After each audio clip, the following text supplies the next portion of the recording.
Here we are again. Today we are going to Iping and Stedham Common.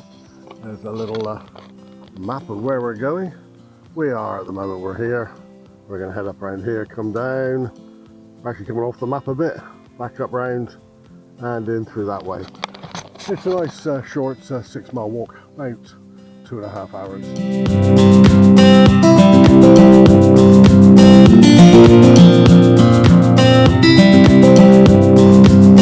Where I'm walking today is part of a very rare heathland habitat. Very little of it left now.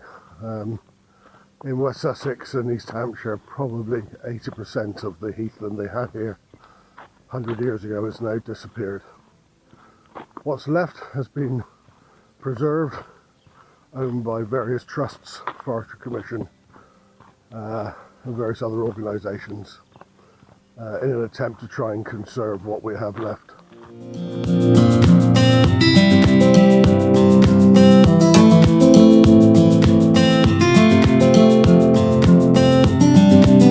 Very hard to imagine. When I first came up here, must be 2 years ago, around about, no, a little bit earlier than this, probably around about the end of April, 2 years ago. It was 6 weeks after a devastating fire had literally wiped out a large part of this landscape. If you look around, you can still see evidence of some of the burnt out branches, but just look what 2 years has done. Nature is a good healer. It doesn't take long for the plants to come back. In fact, just 6 weeks after the fire, when I first came up here, the ferns were already starting to poke their heads through the burnt, charred ground.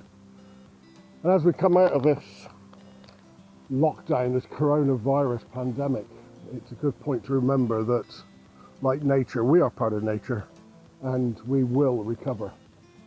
Things will never be the same. Like this forest is, well, this common, sorry, is not the same. You can see just over here there's trees burnt and broken. It'll never be the same, but it will continue. It will always continue, and so will we as a race.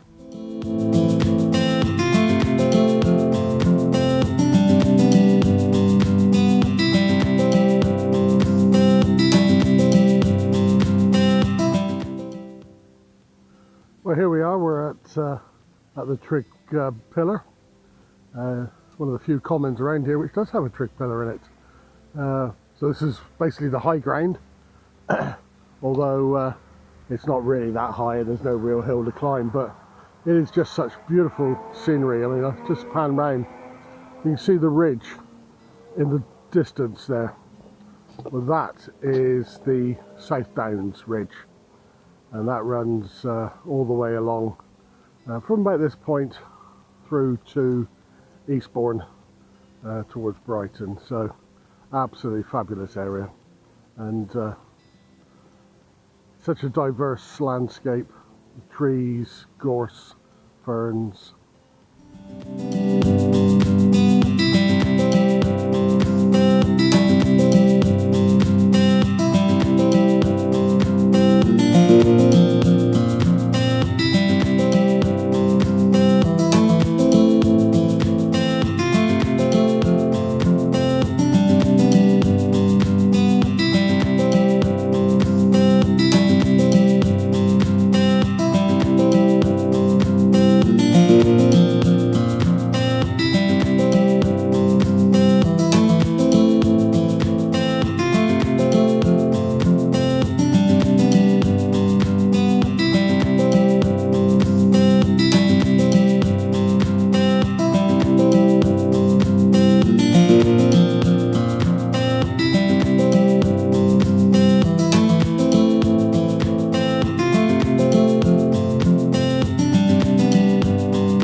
This place evokes very happy childhood memories.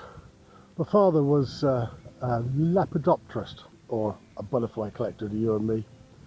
In fact, he was one of the country's Navy authorities on the subject and was a fellow of the Royal Entomological Society. But as a young 8, 9, 10-year-old, we would drive from Somerset up to here in West Sussex, into these heathlands to look and study a single specimen which he hadn't seen or had in his collection for some time.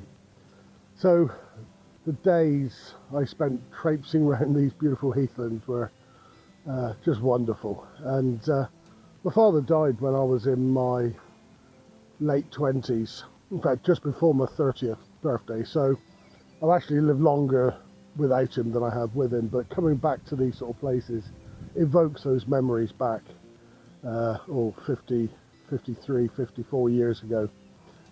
Happy places, and I always feel at peace when I come here. The sound of the birds and the sight of the butterflies. Just keeping an eye out for my first of the snakes of the year. They should be out and around somewhere now, but we'll have to keep looking.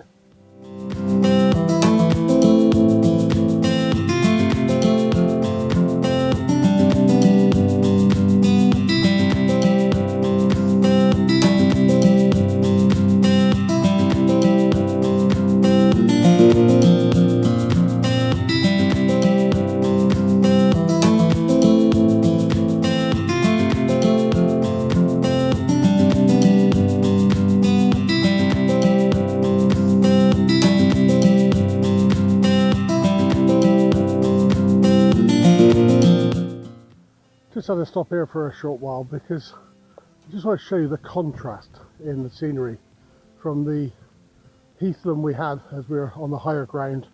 I've dropped down now probably about 100 feet. We're on the edge of Iping Common and we're now into farmland. In fact, more precisely, we're into studland, as we got some of the horses being kept here. But what made me stop was the absolutely heady smell of foxgloves coming along in the hedgerows at the side there.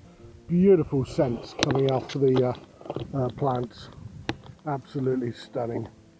And if we look across the other side, again an invasive plant, imported plant, but just as important in this landscape is the wild rhododendron, and there's just proliferation of it everywhere around here.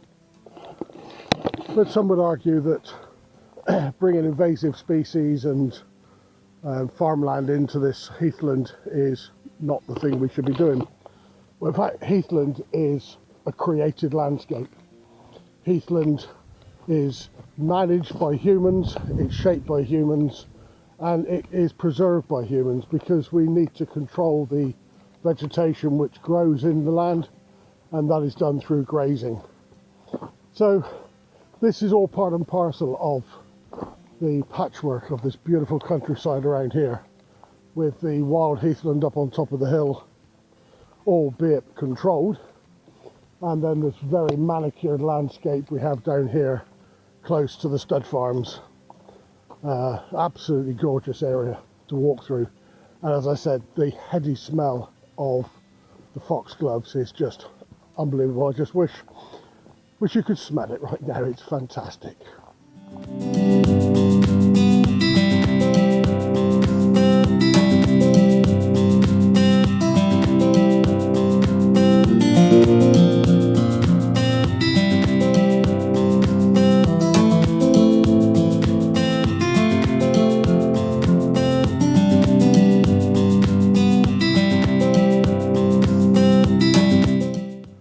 One of the great advantages with being a solo walker is that I can decide when and where I go.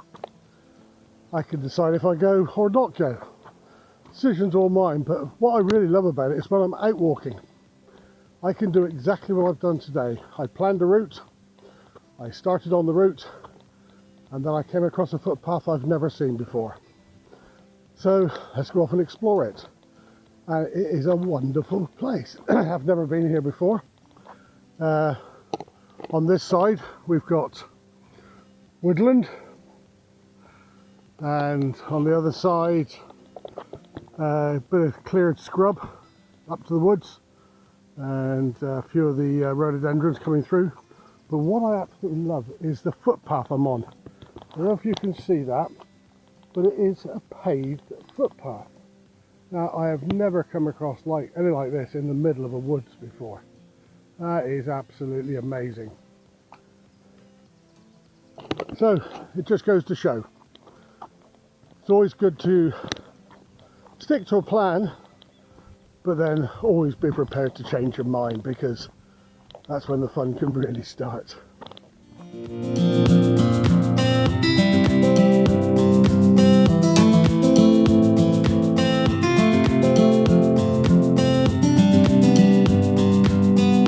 Well, that's it. I think we're just about done now. The car park is just about a couple hundred yards around the corner over there.